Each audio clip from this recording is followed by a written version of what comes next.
Sky news ने लिखा, PTV के हवाले से हमें पता चला है कि 6 रफाल गिरा दिए गए हैं। पीटीवी लिख रहा है, स्काई न्यूज के हवाले से हमें पता चला है कि 6 रफाल गिरा दिए गए हैं। पीटीवी स्काई न्यूज को कोट कर रहा है, स्काई न्यूज पीटीवी को कोट कर रहा है। इन्होंने अपना यूनिवर्स बना लिया है। उधर से द वायर स्क्रोल को कर रहा है, स्क्रोल रवीश को कर रहा है, रवीश द वायर को कर रहा है। उधर से शाहबाज शरीफ कह रहा है सब सोशल मीडिया पे तो है, हम कहाँ से थे, सोशल मीडिया पे देख लो। इधर से साला राहुल गांधी कह रहा है बताओ कितने रफाल गिरा है। उधर से पाकिस्तान राहुल गांधी को कोट करके कह रहा है कि देखो यहाँ के तो ऑपोजिशन ने कहा है, बोल रहा है, हाँ यहाँ के तो ऑपोजिशन ने कहा है, मतलब गिरे हैं, बताओ कितने गिरा है। उधर से मतलब प्रूफ साला कहीं है ही नहीं, अभी तक प्रूफ नहीं आया है। और एक दूसरे को कोट करके इन्होंने एक नैरेटिव सा बनाने की कोशिश कर दी कि राफेल गिर गए। इसका जो सबसे ज्यादा फायदा उठाया एक RTRT करके रशिया का, हाँ, तो उसने क्या किया, उसने एक आर्टिकल लिखा कि राफेल के $8 बिलियन की जो डील है वो इंडोनेशिया ने तोड़ दी है। फेक है वो न्यूज़ फेक है। अब इस तरीके से सारा जितना भी ये नैरेटिव बनाने की कोशिश की, from Sky News, PTV, Shahbaz Sharif, Rahul Gandhi, फिर पाकिस्तानी मीडिया, फिर पाकिस्तानी आर्मी और फिर रशियन टाइम्स, इन सब ने केवल फेक चीजों का सहारा लिया, ठीक है, और एक नैरेटिव बनाने की कोशिश कर दी केवल फेकरी के ऊपर।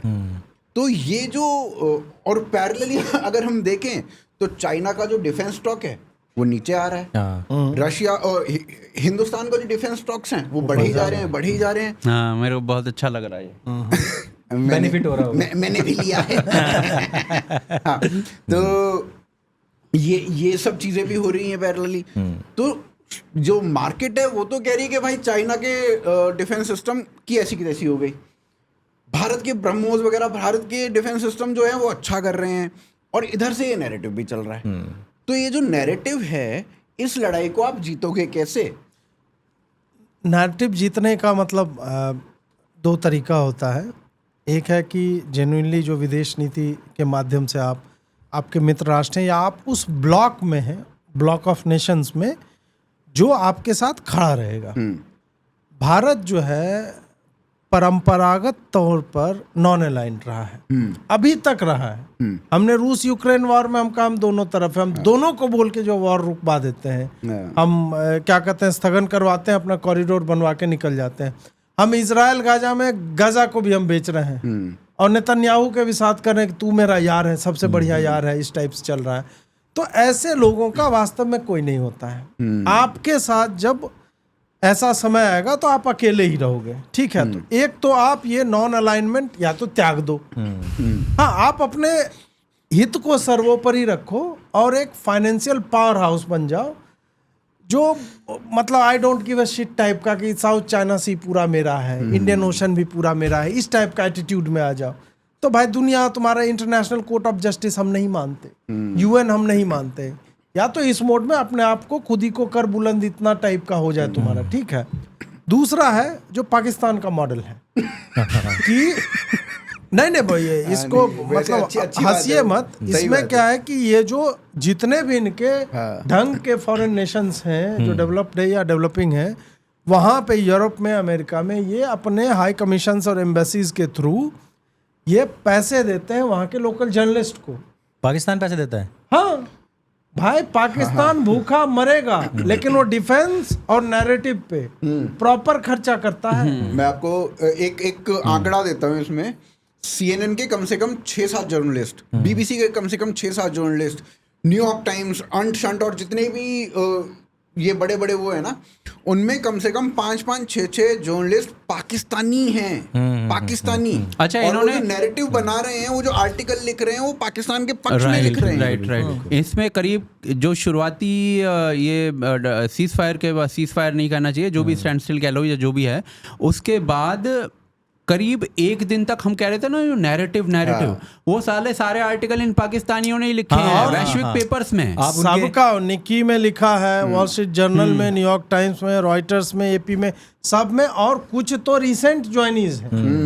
कि कुछ कोई नहीं, अपार्ट फ्रॉम पाकिस्तानीज बाकी लोग क्यों नहीं लिख रहे हैं आपके? नहीं, हमारी साइड से भी लिखती है ना, ये क्या नाम है, राणा आयोग लिखती है हमारी। वो तो कौन सा हिंदुस्तान के पक्ष में लिखेगी। उनका क्या है कि वो ऑब्लाइज करते हैं उनको पैसा देके कि भाई तुम 5 साल में एक ही बार काम आओगे हमारे, लेकिन हम तुम्हें ये आओगे दारू की बोतल ले लो, डॉलर ले लो, इस टाइप से करते हैं।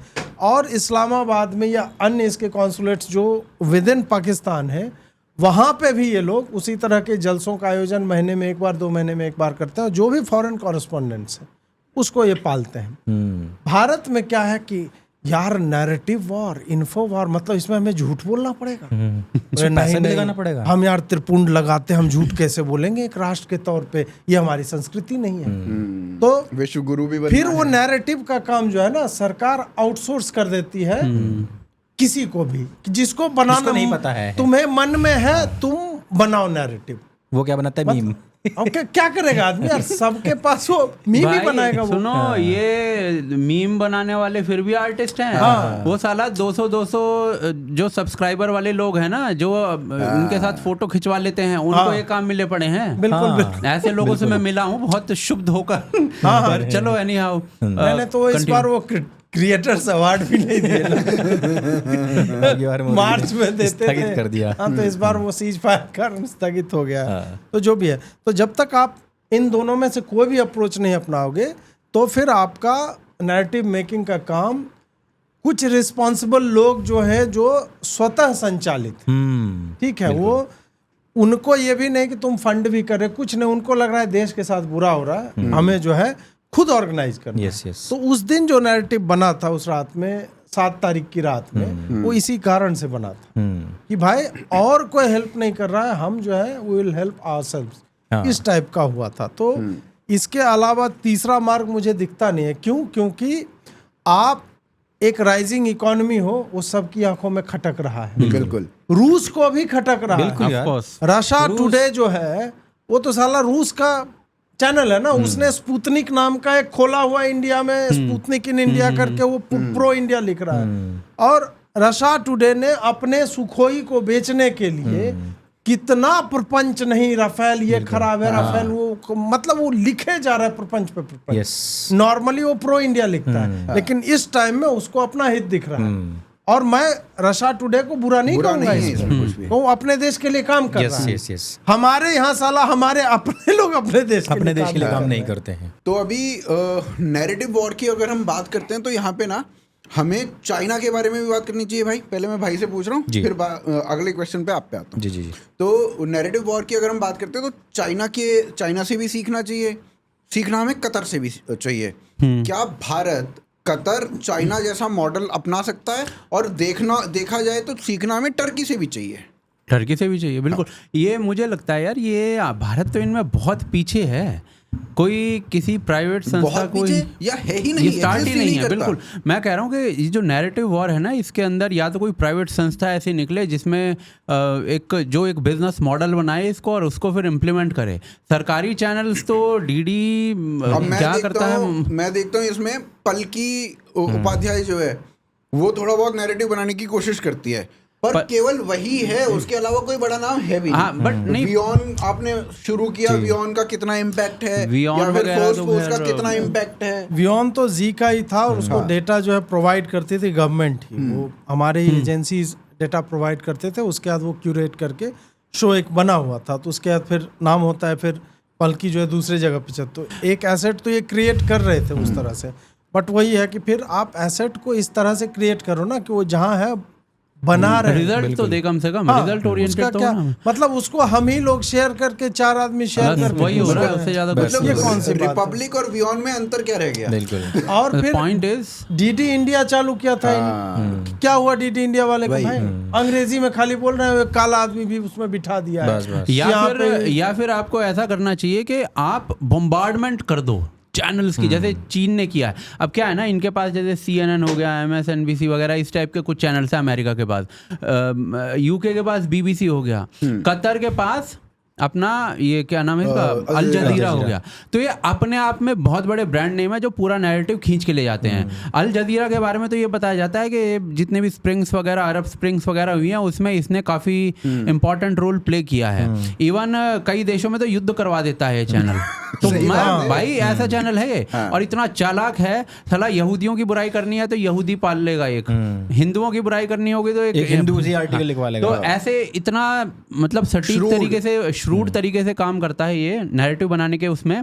अब हम जब इसकी बात कर रहे हैं ना कि चाइना की बात कर रहे हैं, तो चाइना भी कोई 2008 से पहले इनका कुछ नहीं था चाइना का। जब ये इनकी एस्तेसी पेली है ना ओलंपिक के टाइम में, बीजिंग ओलंपिक के टाइम में, कि साला बीजिंग ओलंपिक तुम कवर नहीं कर रहे हो, तुम कवर कर रहे हो यूगर्स को, यूगर्स को थोड़ा अच्छा ट्रीटमेंट मिल रहा है वहाँ पर, तो क्यों कवर कर रहे हो भाई।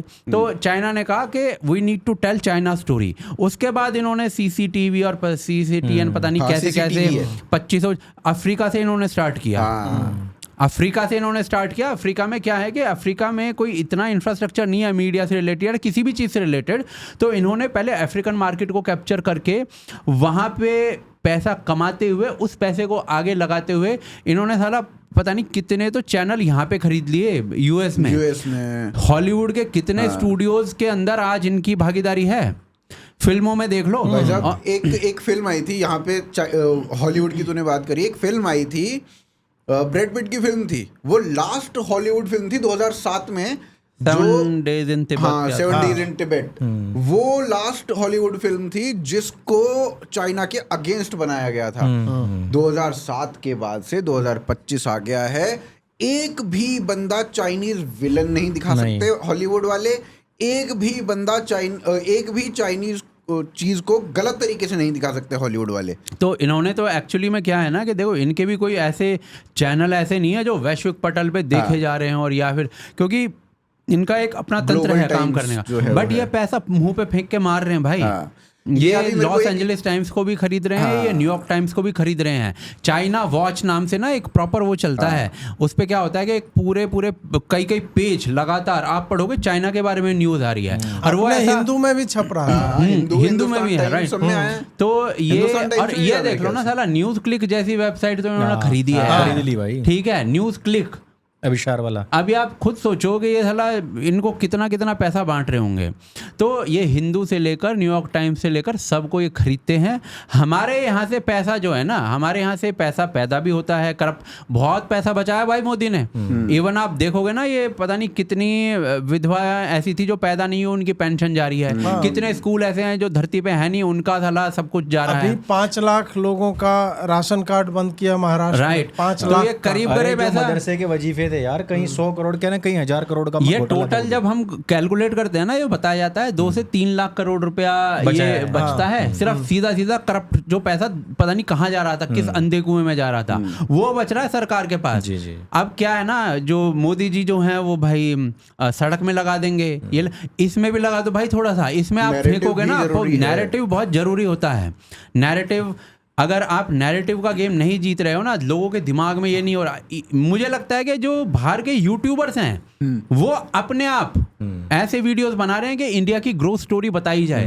तो आप अगर थोड़ा पैसा इस चीज में लगाओगे तो भारत का जो नैरेटिव है वो सक्षम होगा। बिल्कुल, ये मुझे लगता है इस चीज में।